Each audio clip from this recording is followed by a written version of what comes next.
शहर लवीव में शनिवार दोपहर हवाई हमलों के सायरन की आवाज गूंजती रही। इस दौरान लवीव शहर 3 शक्तिशाली धमाकों की आवाज से दहल उठा।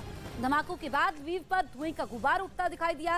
रूस के इन हमलों में 5 लोगों के घायल होने की खबर है। ये धमाके इतने बड़े थे कि लगभग 70 किलोमीटर दूर यूक्रेन के साथ लगती पोलैंड की सीमा से धुएं का गुबार दिखाई दिया। धमाकों के बाद लवीव के अधिकारियों ने नागरिकों से एयर अलार्म खत्म होने तक शेल्टर में रहने को कहा है। 7 लाख की आबादी वाले शहर लवीव हाल के हफ्तों में रूस के बड़े हमलों से बचता रहा है। 2 हफ्ते पहले रूसी सेना ने लवीव के पास एक सैन्य प्रशिक्षण केंद्र पर मिसाइलें दागी थी, जिसमें 35 लोगों की मौत हो गई थी।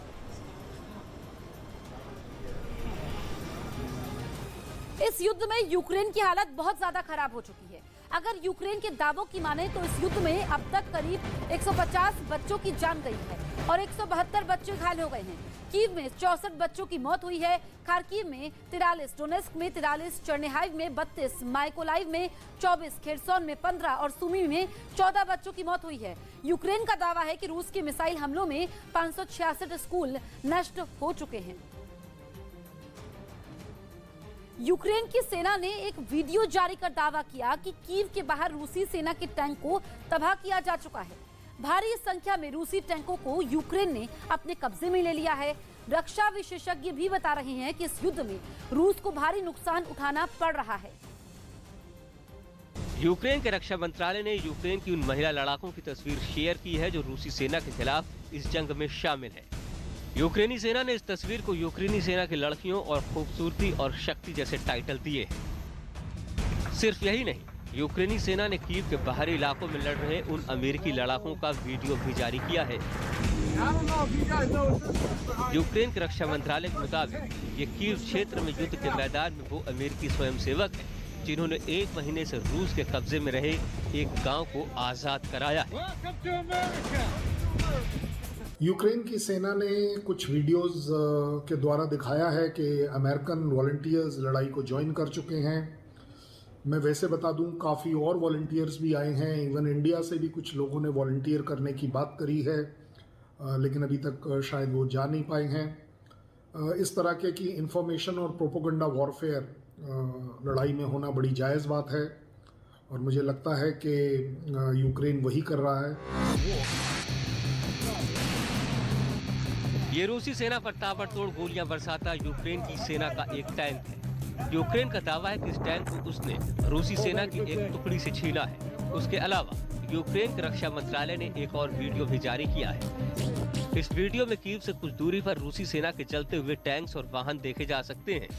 अमेरिकी मैगजीन फोर्ब्स के मुताबिक इस जंग में रूस की तुलना में यूक्रेन के पास कम टैंक थे, लेकिन जंग के दौरान यूक्रेनी सेना ने रूस के कई टैंक पर कब्जा कर लिया, जिसकी वजह से उसके पास अब पहले के मुकाबले ज्यादा टैंक हो गए हैं। फोर्ब्स मैगजीन के मुताबिक यूक्रेन अब तक रूस के 117 टैंक पर कब्जा कर चुका है। इनमें से कई टैंकों का तेल खत्म हो चुका था या फिर रूसी सेना उन्हें छोड़कर भाग गई थी। यूक्रेन इनमें से कई टैंकों का इस्तेमाल रूसी सेना के खिलाफ कर रहा है। इस जंग में अब तक यूक्रेनी सेना अपने 74 टैंक गंवा चुकी है। इनमें से 37 टैंक पर रूसी सेना ने कब्जा किया है। रक्षा विशेषज्ञों का भी मानना है कि यूक्रेन के खिलाफ जंग में रूस को भारी नुकसान उठाना पड़ रहा है। इस जंग में अब तक रूसी सेना के 15 बड़े अफसर मारे जा चुके हैं। रूस और यूक्रेन के बीच जारी भीषण जंग में रूसी सेना यूक्रेन के अलग अलग शहरों पर तबाही का बारूद बरसा रही है, लेकिन बावजूद इसके यूक्रेन की सेना भी रूस के सामने डटी हुई है। इसमें कोई शक नहीं है कि रूसी सेना को जंग में भयानक नुकसान हुआ है। इसके अलावा यूक्रेन ने रूसी सेना के सैकड़ों सैनिकों को मार गिराया है और सैकड़ों को युद्धबंदी बना लिया है। रशिया को काफ़ी टाइम लग रहा है कि वो यूक्रेन के ऊपर कब्जा नहीं कर पा रहा, कीव के ऊपर कब्जा नहीं कर पा रहा, और इस पॉइंट ऑफ व्यू से ऐसा समझा जाना कि रशिया ओवर कॉन्फिडेंट रहा होगा शायद गलत होगा, क्योंकि जब आप लड़ाई की स्ट्रैटेजी डिसाइड करते हैं तो उसमें अप्स एंड डाउन ज़रूर होते हैं। स्ट्रैटेजिक डिसीजन ज़रूर रहा होगा कि कुछ ऑब्जेक्टिव्स पहले लेने हैं, कुछ बाद में। कीव के ऊपर इमीडिएटली कब्जा करने की स्ट्रैटेजी मुझे नहीं लगता कि किसी भी एक समझदार फोर्स को करनी होगी। यूक्रेन पर मौजूदा हमले में रूस का असल मकसद था यूक्रेन की राजधानी कीव समेत दूसरे बड़े शहरों पर जल्द से जल्द कब्जा करना और इसके बाद ज़ेलेंस्की सरकार का इस्तीफा। लेकिन इस मकसद में रूस साफ तौर पर नाकाम रहा है। इसके अलावा रूस और यूक्रेन इन दोनों ही देशों की सेनाओं के मनोबल में बड़ा अंतर देखने को मिल रहा है। यूक्रेन के लोग अपने देश के अस्तित्व के लिए लड़ रहे हैं। इतना ही नहीं, यूक्रेन के सैनिकों की तादाद रूस के सैनिकों के मुकाबले कहीं कम है, लेकिन बावजूद इसके वो अपने हथियारों का इस्तेमाल रूसी सेना की तुलना में बेहतर तरीके से कर रहे हैं। रक्षा विशेषज्ञों का मानना है कि रूस के खिलाफ यूक्रेनी सेना की हिट एंड रन रणनीति कारगर साबित हो रही है। उनका मानना है कि अब रूस सिर्फ एक ही सूरत हाल में ये जंग जीत सकता है और वो है कि अगर यूक्रेन के हथियारों की आपूर्ति रोकी जाती है तो यूक्रेन ज्यादा समय तक रूस के सामने टिक नहीं पाएगा।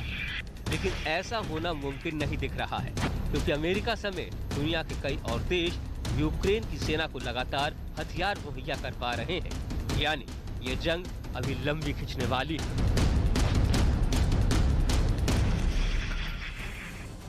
इस वक्त